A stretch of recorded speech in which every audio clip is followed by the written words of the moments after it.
Hi, so one of the things that I've been trying to talk about is body dysmorphic disorder, also called BDD. I've been trying to make a script to make it easy for anyone to really understand what we mean by body dysmorphic disorder. It's one of the diagnoses on ICD-11 and one of the mental health illness which has been rising in the last few years. I'll be calling it as BDD from now onwards. So BDD is when someone gets obsessed with their looks. But it's not just obsession with looks. We're going to talk about it in detail. BDD is quite a serious illness, and especially when it takes over your life. The criteria for diagnosing BDD is number one is persistent preoccupation with appearance. So this could be specific or could also involve different parts of their body.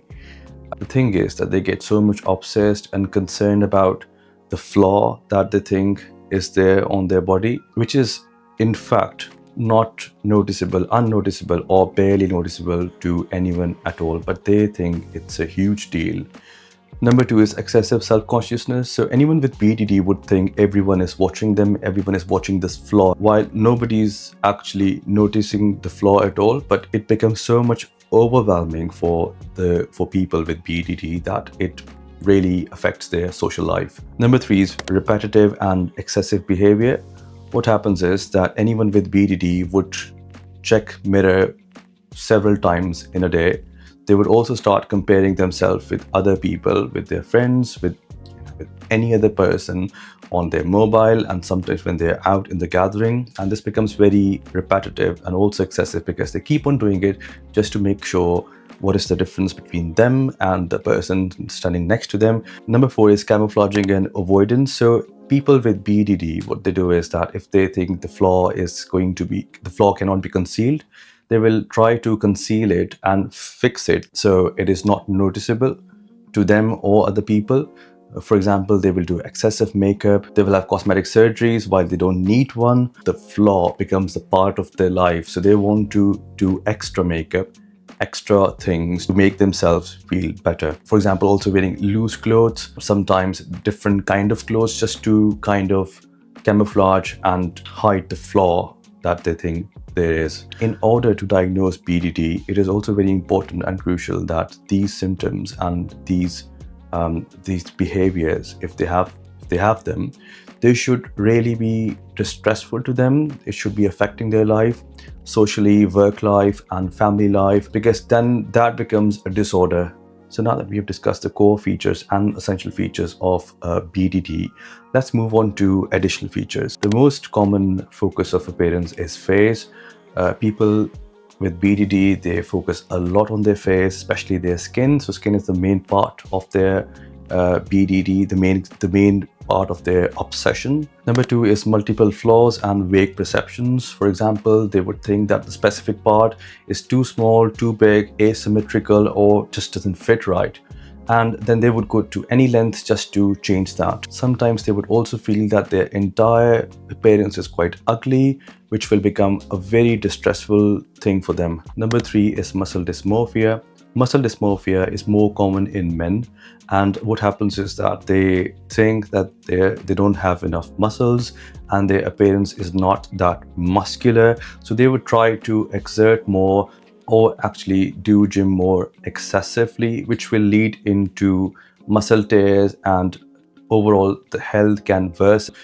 Number four is challenges in diagnosis. So people with BDD camouflage the symptoms into other symptoms which might come out as depression, anxiety, or something else, which also brings us to another one. Because of this thing, because of how nicely they want to hide everything, the main thing that they are perceiving as a flaw, it becomes a very big challenge for any healthcare professional to diagnose it properly, and that's why it's often misdiagnosed as something else like OCD, depression, or anxiety. There's another feature which is quite rare, and it's called Body Dysmorphic Disorder, BDD, by Proxy, where the person themselves, they don't think they have any flaw, but they think the person who's living with them might have a flaw. For example, someone with BDD by proxy would think that their child isn't looking that good and would try to put more makeup on them and also try to change their hair or do something different just to change their appearance, while that's not true, because they are absolutely fine but they are just noticing it too much, if that makes sense. Let's talk about how this condition takes its course. It starts or it initiates in adolescence, that is before 18 years of age. It could be as early as 12 to 13 years of age. And by the age of 18, it shows proper symptoms. And sometimes it is so much delayed that it's never diagnosed or diagnosed after the age of 18. It is gradual in nature, that it takes very small steps before you could see a full-blown clinical picture of BDD, but in very rare cases it can be very acute. And also to remember that BDD is a chronic condition, and without treatment it can persist throughout their life. One more reason why BDD is quite hard to detect in teens is that sometimes this behavior is just perceived as a teenage thing, and then the teenager, becomes so much ashamed of actually expressing how they are feeling, how things have been with them, that with time they don't talk about it. It just is kept under the carpet and it never comes up. People who develop BDD at a younger age have the worst outcome if they have not been treated properly, or if they have not been treated at all.